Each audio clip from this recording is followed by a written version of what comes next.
Hello, all, and welcome back to another episode of TV and Us, a conversation show about this TV series we just can't stop talking about. My name is Jennifer Hahn. And I'm Sarah Callan. And we are joined by Patrick and Nate, where each season we focus on a different show. And this season we are talking about True Detective.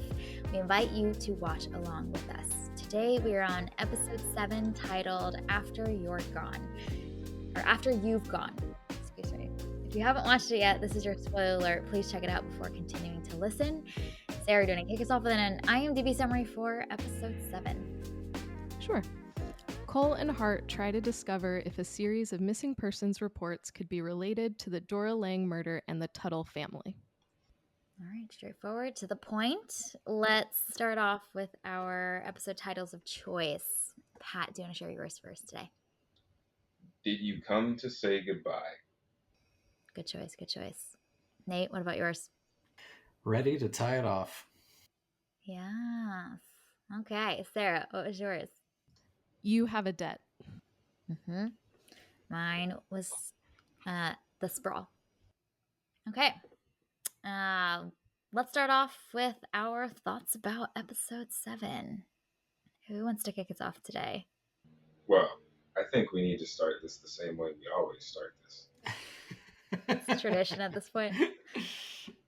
Ugh, I hate tradition, guys. I'm sorry, Pat. It's fine. Watching this episode, though, I was like, this is not going to be the one. No. This is definitely not going to be the one. I had higher hopes for other ones. This is not in contention. I mean, for a long time, I believed that there wasn't going to be a one. Mm-hmm. But I had a hypothesis, or not a hypothesis. I had a thought upon completing the episode. Maybe there would have been a little spark. There's case stuff all throughout. We got access to databases. We got storage lockers covered in clues. Oh, the detecting? That's true. There was detecting. There was so much Did you detecting. enjoy the detecting, We Sarah? got big figures involved in conspiracies. This is all the meat I feel like you've been waiting for. Yeah, it just, I think for me, it's coming too late. Like, I don't care at this point in time. I'm like, just, here we are. You can do your detecting. That's great. But I did appreciate the detecting. I especially appreciated that Marty seems to do some detecting, which was great to see. He ran some stuff through some databases. He looked through some files. I was like, okay, Marty is contributing here. This is a little new. So that was great to see. But yeah, we're working on a case. Great. Love it. Thanks for detecting.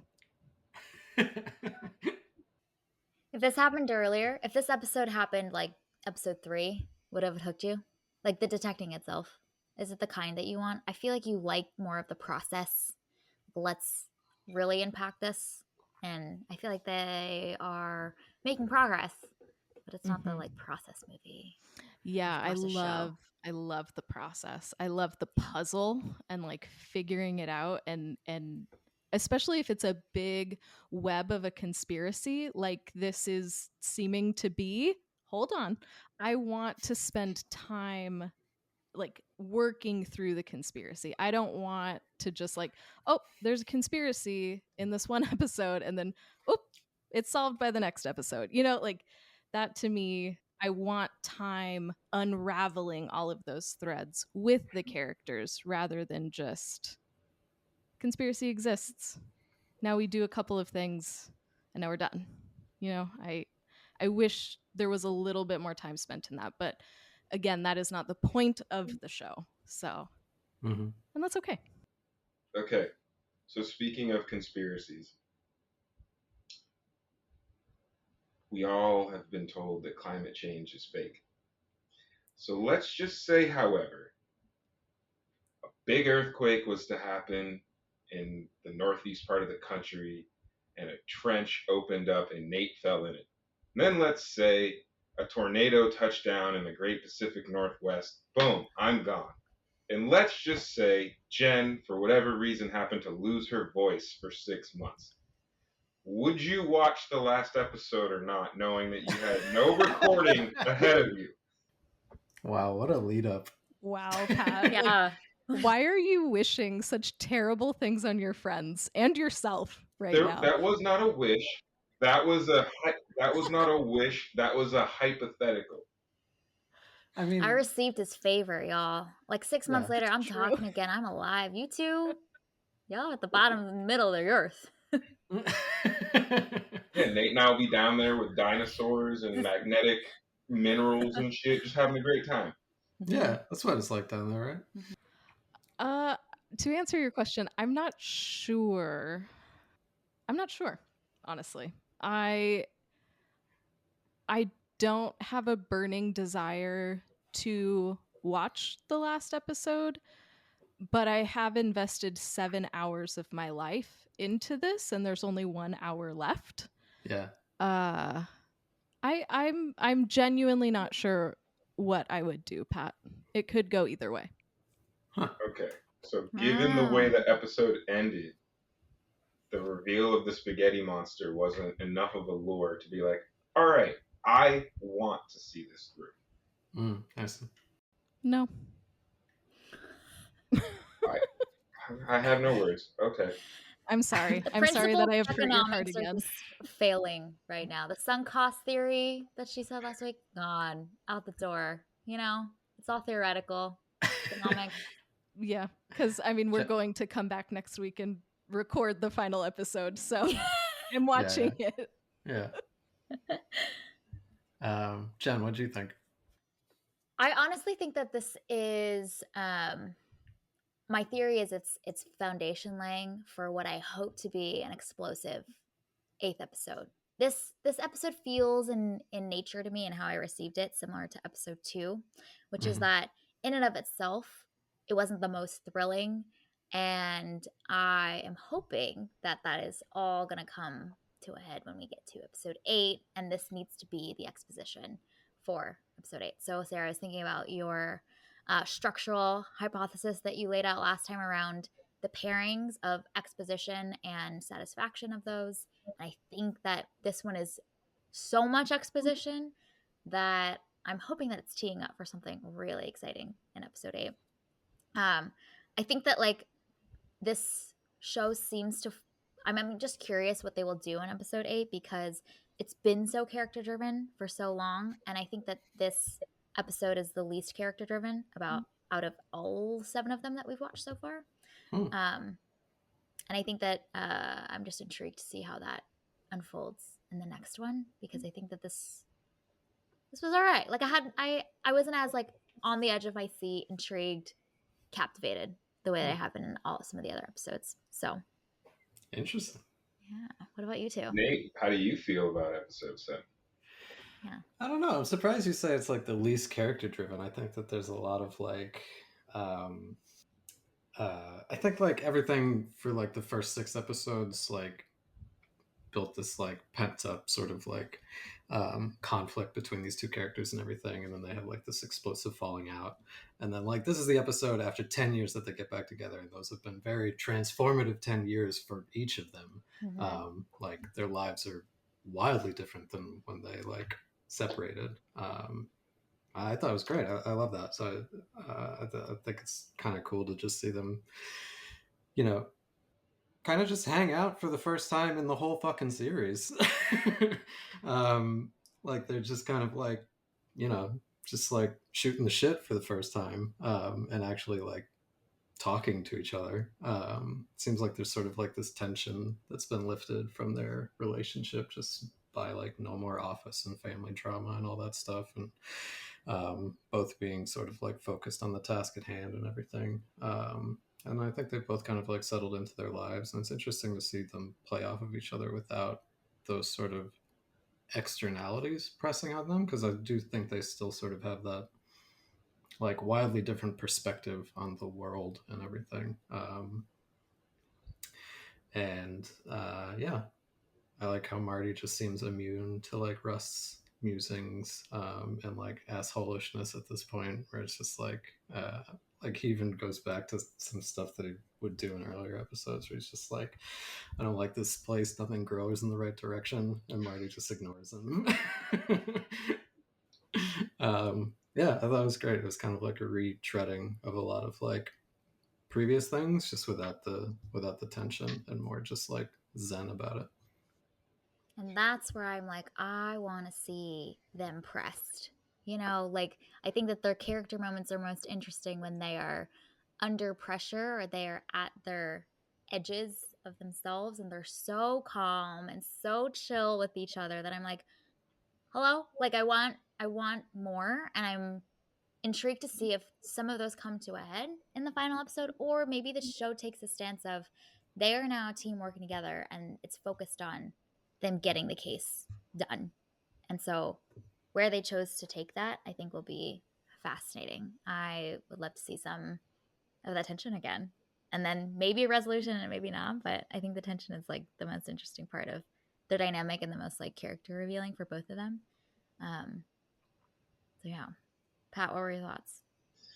Yeah, I enjoy the tension that we see between the two of them that flows throughout the season. But I did appreciate, kind of to Nate's point, this is like, in a way, taking us back to the first couple episodes where they're feeling each other out.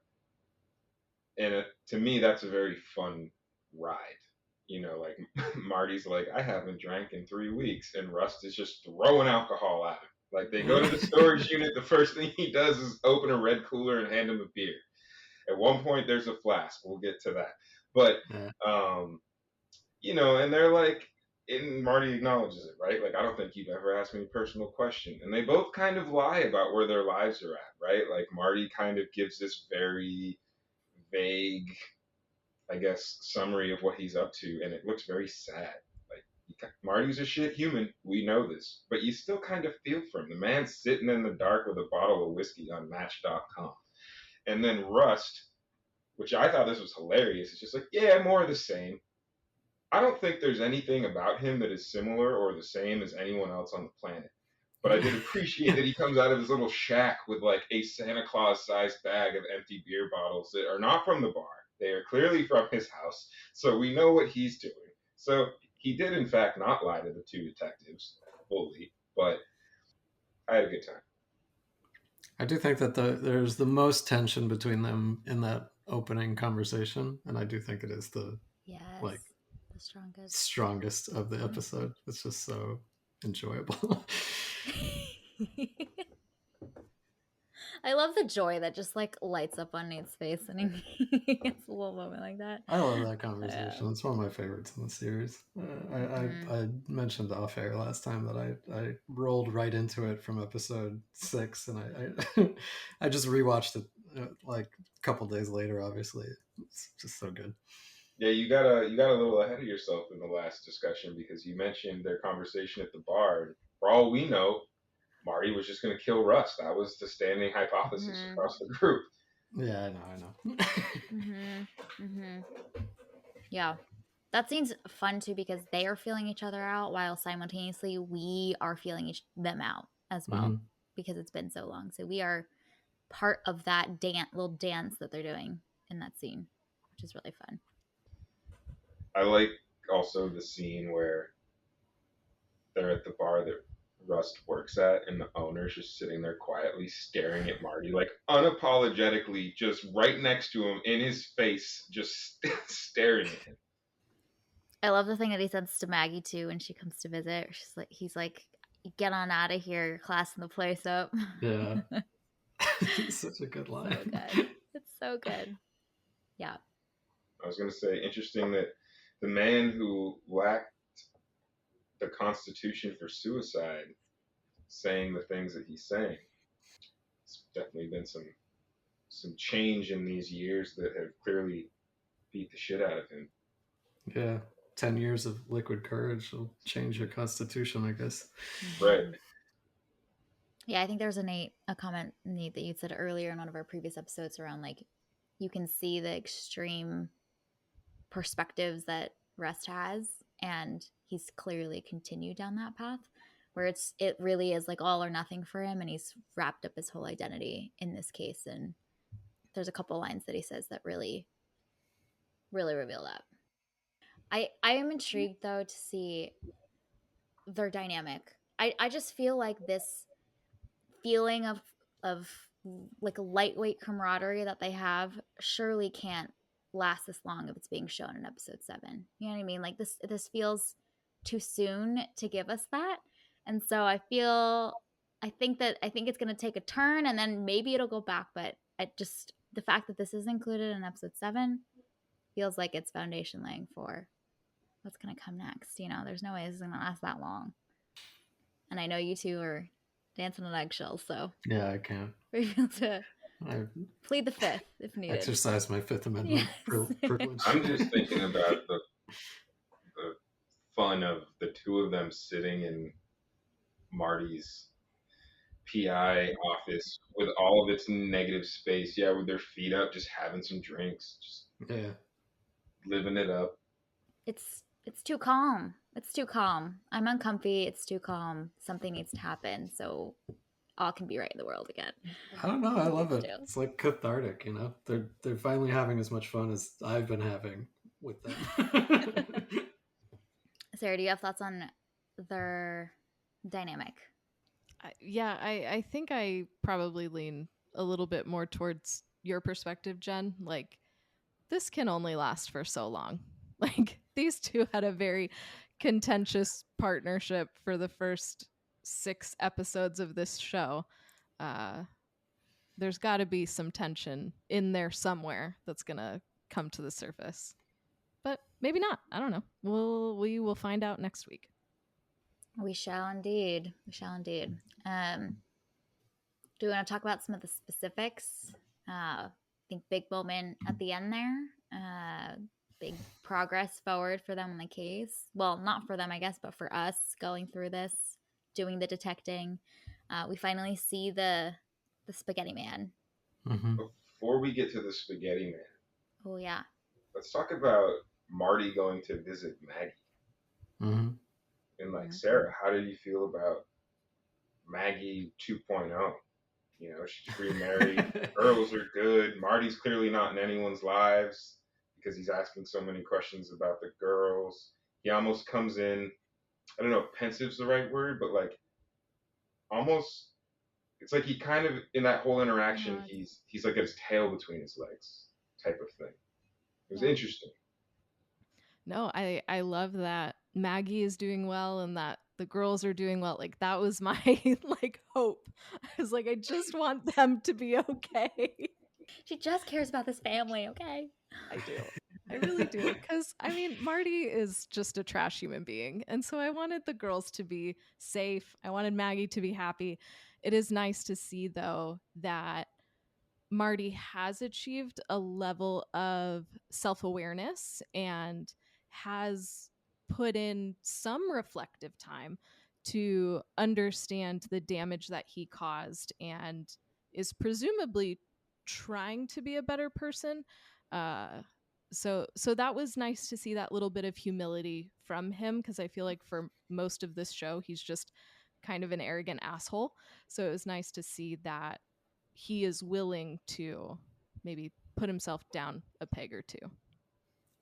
Yeah, he seems sort of like at a sort of peace with the state of his life.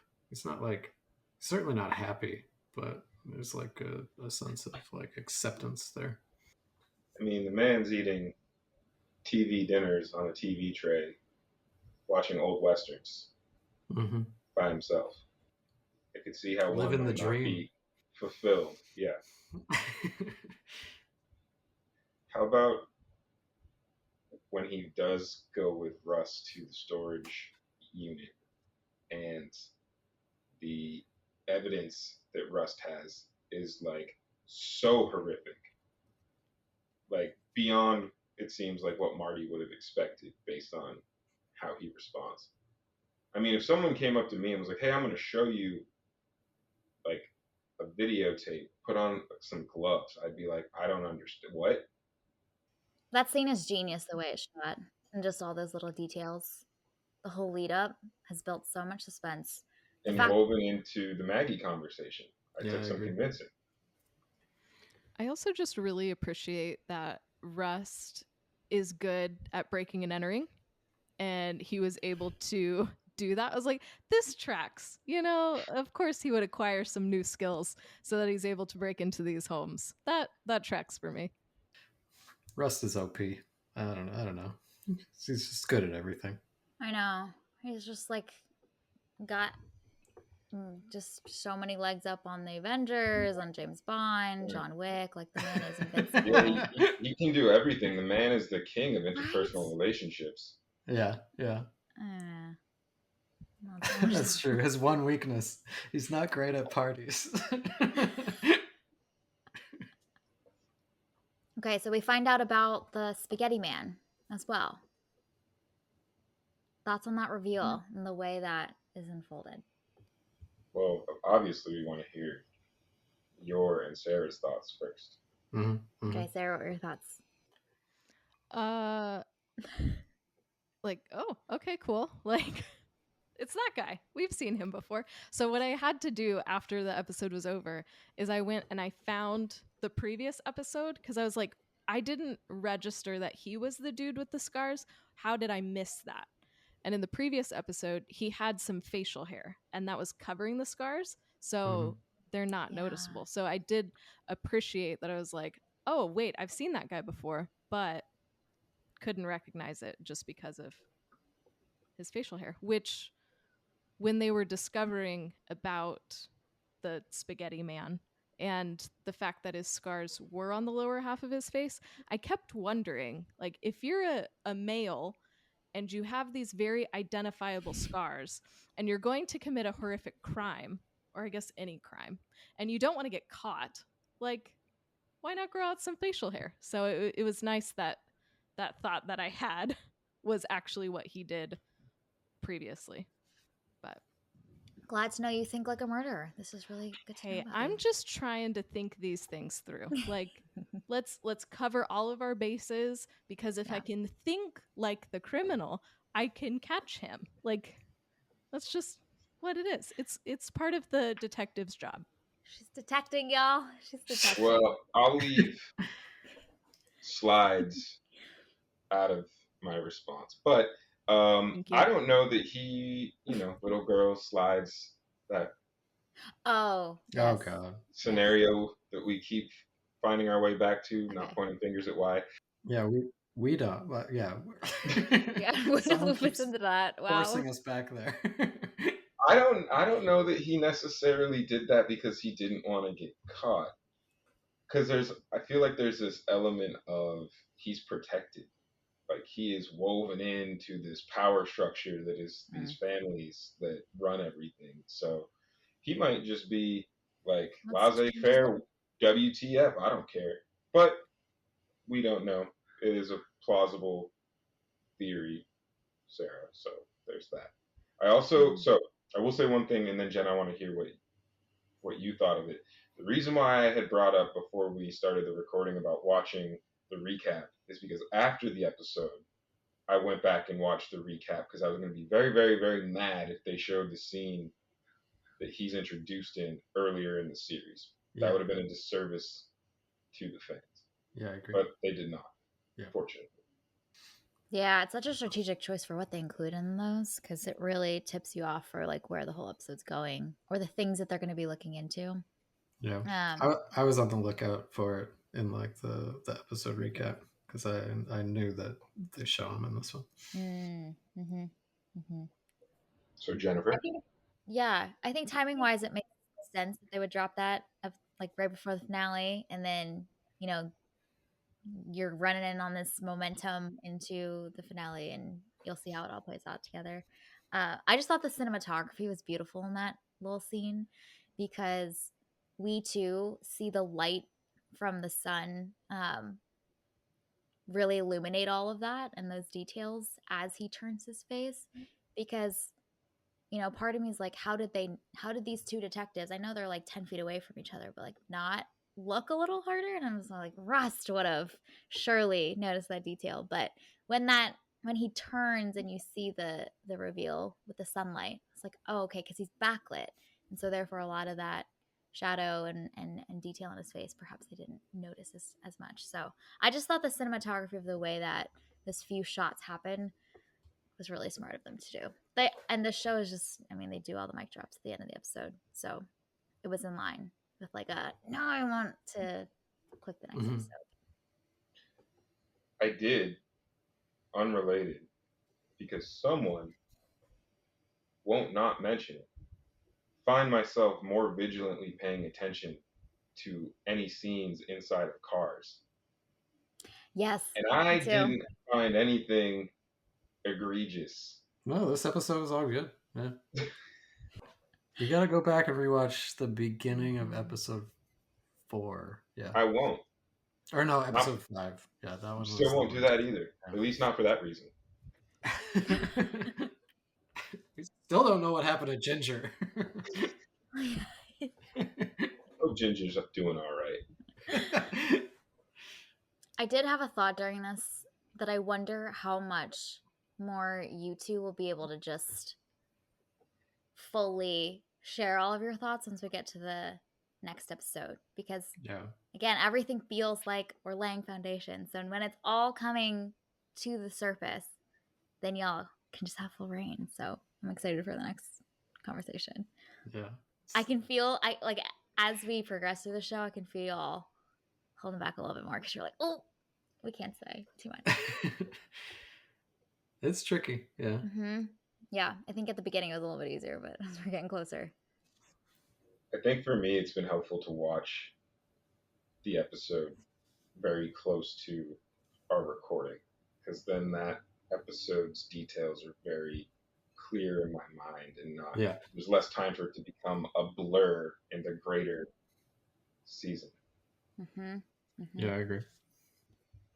All right. Any other thoughts about this episode before we give out some awards? It does appear that the two detectives who have been doing the interviews are actually trying to work a case, but doing a really piss poor job of it. Right. Yeah. They do have a fun dynamic, though. I did have a thought of like, this could be really, I know they don't end up doing this, but could be a really good like handoff into the next season, if they were to structure it that way, just so you kind of get a taste for their banter, their dynamic, and then, like, you follow those characters again. But I did see, because I was looking up something with regards to the cast of the 7th episode, and I did see they have released a trailer for season 4, which stars Jodie Foster. I didn't know they were still making the show. How timely for us. I didn't know Jodie Foster was still like acting. I thought she retired or something. We're just gonna stick to directing or something. Oh, I didn't tell you. Daniel Day-Lewis came out of retirement too. He's the co-star. Oh, good. Just kidding. Yeah, well, she's in it. Daniel Day-Lewis will play the Lamb in the Silence of the Lamb remake. Exactly. All right, let's give out some awards. Best jab. Sarah, kick us off. Mine is when Marty says to Rust, "Father Time had his way with us all. Looks like you must have pissed him off." That was one of my alts. Nate, what was yours? What was your primary? Well, my favorite is, I don't think I've been very clear with you, Rust. If you were drowning, I'd throw you a fucking barbell. That was my alt. So good. All right, we'll continue this story and I'll share mine next. This is kind of an anti-job, but I think it shows kind of the growth between these two dudes. But I think Rust compliments for doing a good job of like finding the records, and Marty says to him, "High praise from a bartender." His way of building some camaraderie, but also just like going for it too. Mm-hmm. Pat, what was yours? This one isn't really a jab, but the ones that you guys all said, I figured were going to be said. But I appreciate the moment that I'm about to speak to, because I feel like it was so representative of how these two operate. When Rust first gets to Marty's little PI strip mall, place, and he's bringing stuff in, amongst which the first few boxes is the cooler. Russ goes, I didn't notice that. apparently Sarah looks for owls. I watch the cooler. Yeah. But Russ says, there's not going to be a bunch of people coming in and out of this place, is there? And he just says it with such snark, and Marty's like, what do you think? It's just like, it's like an anti-insult, but like your business isn't thriving, but I'm gonna ask this question anyway. And then it's just like, in the undertone of Marty's response is, God, you're a prick. So I love it. All right, best character clue. Go in reverse order. Pat, what was your choice? What kind of crap is that? Best character clue. We kind of spoke to this, but Marty is incredibly out of touch with his family, and it's interesting that wouldn't be surprised that he and Maggie divorced. Like, we knew that was coming. We've known that since the beginning. But the fact that that has led him to drift from his relationship as a father with his daughters, I didn't see coming. All right, I guess reverse order means I'm next. My choice was Marty saying to Rust, basically offering to work Jurassic. And there's a whole scene afterwards of them on the golf course, but he says, I'm a people person. And I feel like he's used that in the past to like just get ahead at work and whatnot, but it's neat to see him learn how to wield that for his benefit and realize his strengths that he can use for better things. All right, Nate, what was your choice? I thought the real reason that Marty quit his job, I think it was, I mean, we knew this a little bit, but it was just like a summation of like how like the horrors of the job really took a toll on him, and like played a big part in like why he was unable to like compartmentalize like things, and that destroyed his family and everything, and he handled it all very poorly. And yeah, I think like part of his sort of like state of peace and zen is just like being removed from like those horrors. And you can kind of see like him, like a pattern of him like losing composure, especially anytime like children are harmed. Like there's the he executes Ledoux. He's like he's quitting his job, his visceral reaction to like the tape, and his like convincing to re-enter into also this thing. The farm or whatever it was, not farm, but where all the girls, the working girls ranch, were, yeah, like his ranch, his response there, even though it's just unfortunate. Yeah. And he loses his composure in the interrogation room with, I forget her name, but the one with the Munchausen's by proxy. It's like, you ever hear of a fucking condom and all that? It's just like anytime children are involved, it really like messes them up. So I thought that was like a fitting reason why he would like step away and give up the career. That's a good one. Sarah, what was yours? Mine was Rust wanting to be like a painter or a historian or something, and I thought that just made so much sense with how philosophical he is, and then his penchant for like research and finding the truth of things. Like, it just, those things made sense to me for him. It's like, oh yeah, all right. Before we wrapped, I was going to bring that up because I made a note. I love that line where Marty's like, I was going to play baseball and ride bulls. And then Russ goes through his whole thing and he's like, you do much painting? Nah. Like, this man's probably never picked up a paintbrush in his life. It's also just such a Marty answer, too, It's like he's watched the Barbie movie and like he too wants to be part of the Ken toxic masculinity patriarchy campaign of that movie. It's just all men and horses. I do like how much, even after all this time, there is an element of their dynamic that resurfaces that is interesting. And we talked about it in the last episode, because I think it's at the end where Russ says, can I buy you a beer? And then he comes back and says, actually, why don't you buy me a beer? When they go to see the woman who was the housekeeper or whatever it was, and she's Mhm. talking about Carcosa, and they step outside, and her niece or whatever holds her hand out. Russ doesn't say anything. He just looks at Marty and motions with his eyes like, give her the money. Like, nothing's changed. It's Marty, handle like the bitch work. Come on, go do. Like, but he also gives her like $8. Yes. I don't know if you Yes. noticed, but they're all ones. Yes, I noticed that. It's like, really? Come on, man. Yeah. and I think it's in the confession with the Munchausen woman where Rust also gets Marty to do something just by giving him like a look, which is to Yeah. leave. Yeah. So it's just funny that after all this time, with all this male ego that's afloat, that one little thread is still there where Russ can just kind of call some shots and get Marty to act as though he's on puppet strings. Mhm. I also thought it was interesting. I don't really know what to make of it.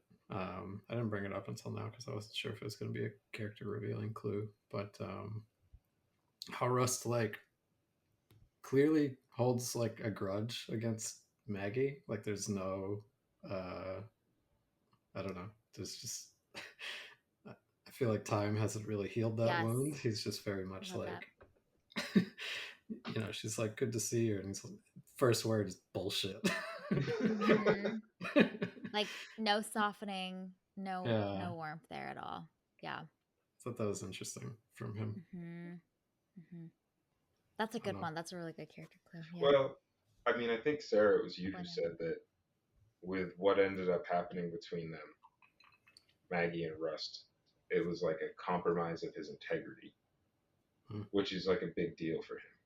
And so maybe because of it being exactly that, he has not been able to move on or let it go.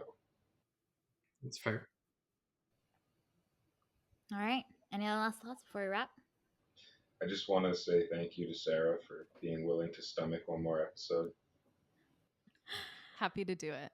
Thank you for sitting through my bad takes about this beloved show. I won't say happy to do it, but you're welcome. Good thing you two won't be in the center of the earth so that we can actually experience this 8th episode with her. Why would you jinx it? There's 7 days. Or 4 days. Oh man, you know that if Nate and I ended up in the center of the earth, we would just be talking about, so what do you really think it was that made Sarah not click with the show? All right. Well, this is our review and discussion of episode 7. You can find it available on Max.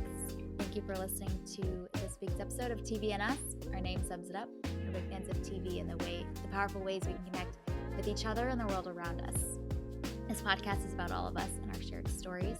So we're so glad you hung out with us today as we continued our journey through True Detective Season 1.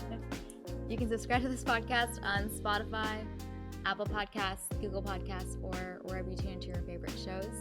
Drop us a review letting us know your thoughts about episode 7. You can connect with us on Instagram and Twitter at tvnspod or email us at tvnspod@gmail.com.